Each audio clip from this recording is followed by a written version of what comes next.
In the town of Hartwell Springs, there is a library on the corner of Maple and 3rd Street, and for 38 years, the woman, she was not the kind of person anyone noticed twice. Grey cardigan in winter, cotton blouse in summer, the same brown loafers resoled 3 times over 4 decades.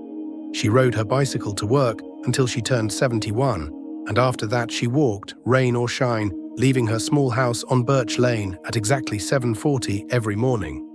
Behind the front desk was Eleanor Voss. The children of Hartwell Springs grew up thinking Eleanor had always been old. She stamped due dates with the same steady rhythm year after year, restocked the returns cart, read to the kindergarten class every Tuesday morning, and never once raised her voice above a librarian's whisper. If you asked anyone in town what Eleanor Voss did with her money, they would have laughed. Librarians did not have money. Everyone knew that, but everyone was wrong. Eleanor was born in 1952, the third of 5 children on a dairy farm outside town. There was never much extra. Her father kept a ledger in the kitchen drawer, a plain composition notebook where he tracked every dollar earned from milk and every dollar spent on feed. Eleanor used to sit at the table after supper and watch him write the numbers down in careful pencil, the oil lamp throwing a small circle of light across the page, and something about the order of it, the discipline of it, stayed with her long after she left the farm. Money was never discussed loudly in that house. It was simply managed. Her mother canned vegetables every August, so the family would not need to buy them in February. Her father mended fences himself rather than paying a hired hand. Nothing was wasted, and nothing was spent without first being weighed against what else it might have become. Eleanor's older brothers left the farm as soon as they could, chasing factory jobs in the city, but Eleanor stayed close enough to visit on weekends, and she carried the ledger habit with her the way other children carried a favorite blanket. She went to the state college on a partial scholarship, waiting tables on weekends to cover the rest, studied library science, and took the position at Hartwell Springs Public Library in 1976 at a starting salary of $8,400 a year. It was not a fortune, but Eleanor had her father's habit. Before she paid for anything else, before rent, before groceries, before the small pleasures a young woman on her own might allow herself, she set aside 10% of every paycheck, transferred by hand into a savings account at the credit union on Main Street, and recorded it in a notebook not unlike the one from her childhood kitchen. In 1981, a young loan officer named Walter Higgins, who came into the library every Thursday afternoon to read the newspaper by the window because his own apartment had no good light, mentioned an index fund he had just opened for his own retirement. He almost didn't say anything at all. Eleanor was, after all, just the quiet woman at the front desk who always kept his favorite chair free. But she asked him 3 questions, calmly, the way she might ask about a book someone wanted returned. What does it track? What does it cost? What happens when the market falls? Walter answered as best he could, surprised at how carefully she listened. And the following Monday, on her lunch break, Eleanor walked into his office in her good coat and opened an account with $400. The first real investment of her life. She kept contributing. Not in bursts, not when she felt inspired, but every single month, rain or shine, raise or no raise, for the rest of her working life. When her salary went up, her contribution went up with it. When money got tight, she cut back on other things first. New shoes could wait. The market could not. In October of 1987, the market fell more than 20% in a single day. The worst single day anyone at the credit union could remember. Walter called her that evening at home, worried she might want to pull her money out like half his other clients were doing, some of them shouting at him down the phone line. Eleanor asked only one question, calm as ever. Did the companies stop existing? Walter said no, of course not. Eleanor said then there is nothing to discuss, and she kept contributing that month exactly as she had the month before, the same 10%, the same steady hand.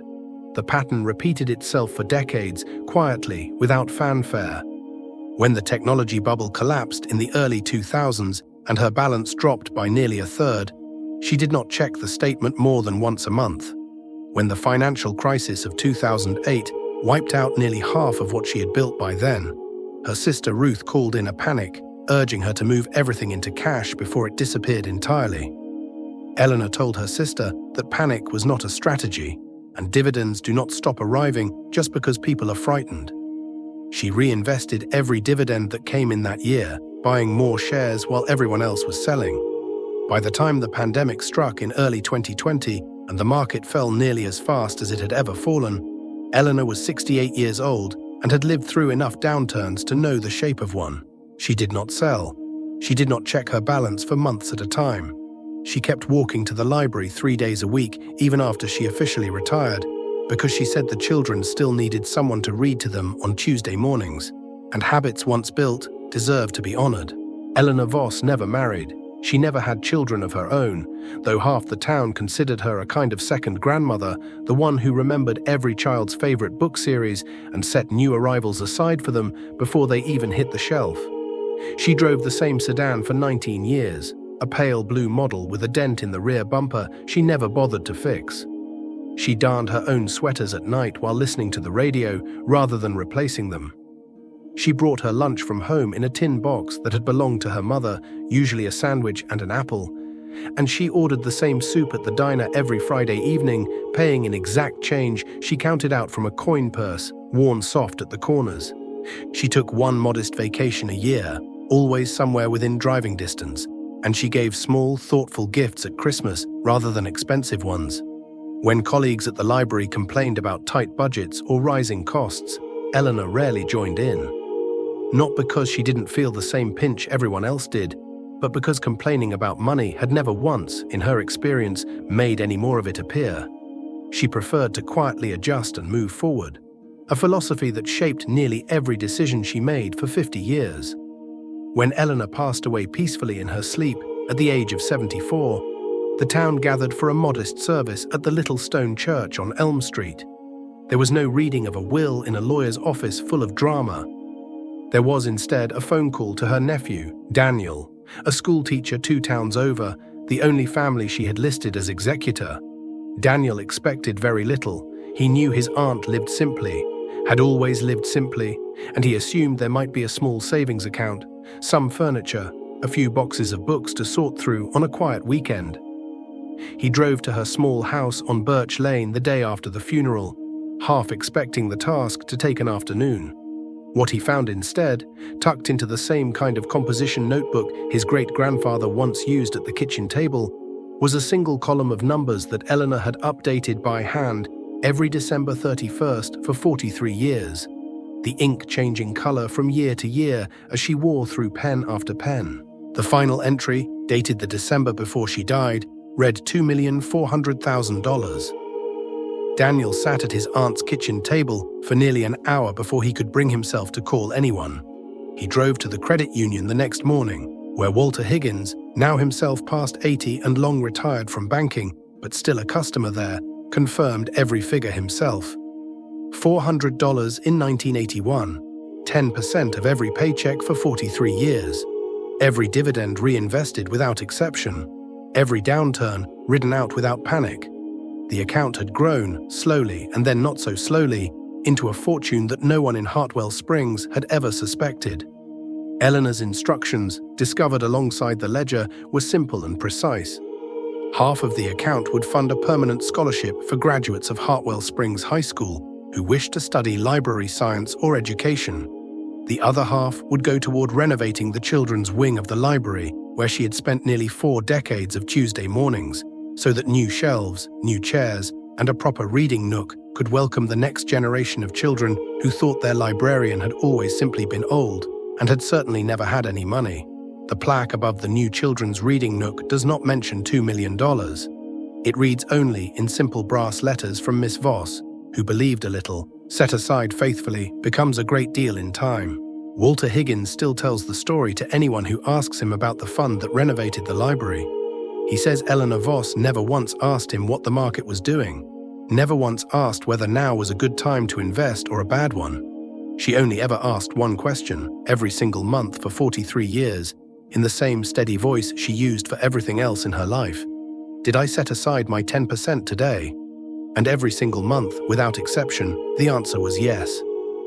There is a version of wealth that announces itself in new cars and renovated kitchens and vacations posted for everyone to see. And there is another version, quieter, built one deposit at a time by people whose names never make the local paper until the very end. Eleanor Voss lived in the second kind of wealth for her entire adult life, and no one in Hartwell Springs, not her neighbors, not her sister, not even the children she read to every Tuesday morning, ever knew until the ledger was found sitting in a kitchen drawer, exactly where her father had once kept his own. It is worth asking why a story like Eleanor's feels so surprising to hear. Perhaps it is because so much of what we are shown about wealth involves noise, spectacle, someone announcing a win. Eleanor never announced anything. She simply repeated a small, unremarkable action month after month for 43 years and let time and patience do the rest of the work. There was no single dramatic decision that made her wealthy. There were thousands of small, undramatic ones made faithfully long after anyone was watching. She never once called herself an investor. She called herself a librarian who kept a good ledger. But the ledger, in the end, told a story far bigger than any book on her shelves. Discipline, practiced quietly for 4 decades, without applause and without exception, had turned $400 into $2,400,000 and turned a woman nobody thought twice about into the most quietly remarkable person Hartwell Springs had ever known. Somewhere on Maple and 3rd Street, the due dates are still being stamped, the children's wing still fills with small voices on Tuesday mornings, and a brass plaque catches the morning light exactly where Eleanor would have wanted it. Unremarkable to anyone passing by, and everything to the people who finally understood what quiet